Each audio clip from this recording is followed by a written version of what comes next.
Daniel ఎప్పుడు పరిగెత్తడం చూసాను, ప్లీజ్ నన్ను ఏకండి, నన్ను ఏక అన్నాడా? సింహాలో బోన్లు వేస్తానంటే వద్దు ప్లీజ్ నేను చచ్చిపోతా అనడా? నువ్వు వేసే, నా పని నేను చేసుకుంటా, నీ పని నువ్వు చెయ్యి. హీ నోస్, ఆయనకు తెలుసు ఆయన ఎవరిని నమ్ముతున్నాడో. మీకు కూడా తెలియను గాక నీవు ఎవరు నమ్ముతున్నావో, నీ దేవుడు ఎవరో, నీ సృష్టికర్త ఎవరో. ఆమేన్. సో పీటర్ సముద్రంలో వాక్ చేస్తున్నాడు. This is great. అది చాలా గొప్ప విషయం. అంటే ఏంటి తెలుసా? If you obey the word of God, దేవుని మాటని సరిగ్గా నువ్వు తెలుసుకోగలిగితే నువ్వు ఖచ్చితంగా జయిస్తావు, నువ్వు నడుస్తావు. అంటే ఈ అపోస్తులైన పేతురు కలిగిన గ్రేట్ ఫెయిత్ ని, అనుభవించిన ఫెయిత్ ని ఎవరికి అంటిస్తున్నాడు? ఇప్పుడు సంఘానికి ఇస్తున్నాడు. హల్లెలూయా.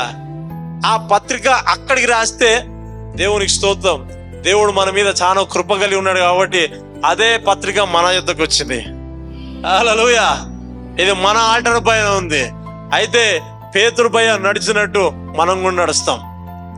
హల్లెలూయా. పేతురు చూసి దయ్యాలు వణికినాయి, పేతురు చూసి రోగాలు వణికినాయి, పేతురు చూసి దుష్టశక్తులు వణికినాయి. యేసు నామమున మీ పట్ల అదే జరుగును గాక. హల్లెలూయా. దట్ కైండ్ ఆఫ్ ఫెయిత్ మన సంఘంలో తగ్గిపోవాలా. ఏంటి తెలుసా? ఏడుపులు రోదనలు బంద్ చేసేయాలా. ఆ స్పిరిట్ వేసుకున్న పోవును గాక. ఇటంటే ఇటు అటంటే అటు పోవును గాక. విశ్వాసం గల ఆత్మచేత మీరు పట్టబడుదురు గాక, నింపబడుదురు గాక. గాడ్ అలాంటి వాళ్ళ కోసం ఎక్స్పెక్ట్ చేస్తున్నాడు, వెతుకుతూ ఉన్నాడు.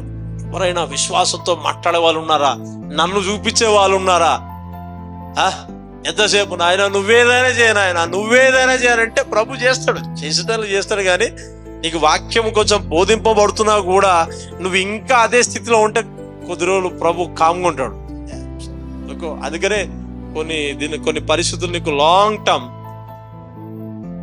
ఇది లాంగ్ టర్మ్ ఇన్వెస్ట్మెంట్ అంట ఇది. హల్లెలూయా.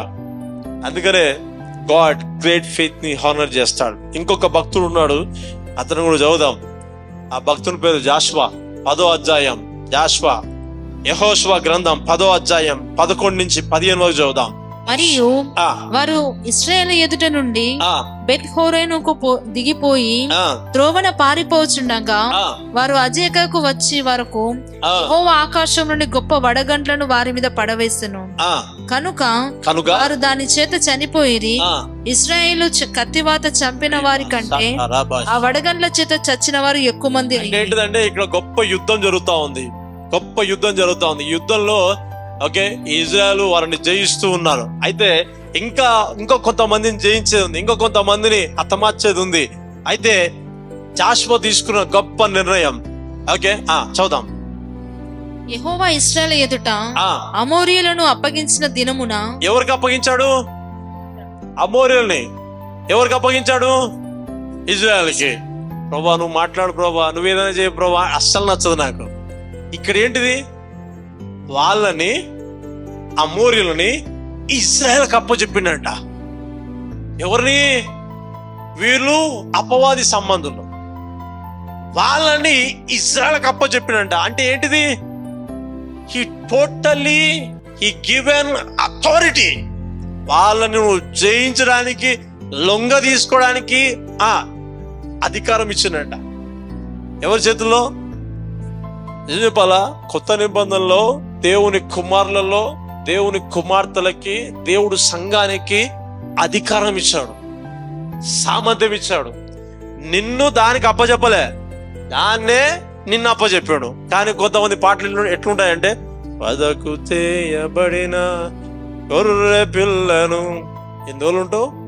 పాట బాగుంది కదా. వదకు తేయబడిన దినదినము చనిపోచున్నాను. నవ్వుతలేదండి, నిజమా కాదా? పాడదా? దినదినము చనిపోతున్నావా? అక్కడేమో వాళ్ళకి అప్ప చెప్పాడు. ఇది రివర్స్ అవుతుంది. మనమే ఎక్కడున్నావు బిడ్డ, అపవాది అనే సాతానా ఎక్కడున్నావు?